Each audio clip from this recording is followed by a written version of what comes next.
Sony's entry-level Alpha NEX-F3 interchangeable lens camera isn't a drastic departure from the C3 which it replaces, but it does add a built-in flash and has a slightly bulkier, more workmanlike design.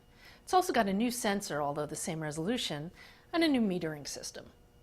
Though it's a little bigger and heavier than the C3, I like the extra bulk of the F3.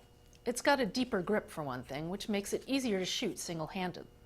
The body's made of polycarbonate and feels a little cheaper than previous models, but it's still pretty well constructed.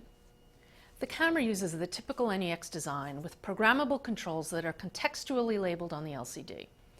I really like this interface, though I'd love just one more button. I hate having to sacrifice the main button, which defaults to pulling up the virtual mode dial, in order to comfortably streamline the controls for my shooting needs. Like Panasonic's ILCs, the flash can be tilted backwards for bounced, indirect lighting in order to produce a much better shot. On the other hand, there's a lip around the record button that's probably designed to prevent you from pressing it accidentally, but I find it makes it annoyingly difficult to stop and start video recording. The tilting LCD is the same one as the C3, but Sony's added a new twist. You can flip it straight up for self-portraits, and when it's in that position, it automatically goes into a self-timer mode with a countdown display appearing on the LCD.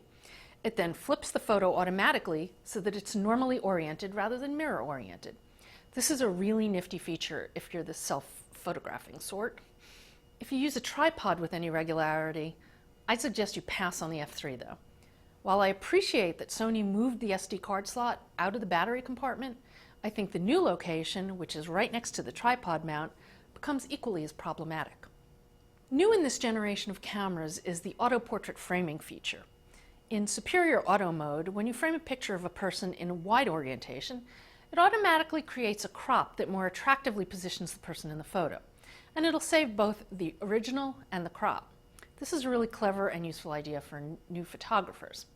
If you're looking for a camera with better low-light photo quality than a point-and-shoot, the F3 definitely qualifies. While the F3 is generally pretty fast, and faster than the C3, it can also be irksomely inconsistent.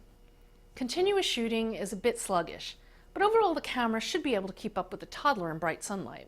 While the Alpha NEX-F3 doesn't wow me for any particular aspect of the camera, overall it's a nice package that should suit many point-and-shoot upgraders looking for the versatility and photo quality of a DSLR without the bulk. I'm Lori Grunin, and this is the Sony Alpha NEX-F3.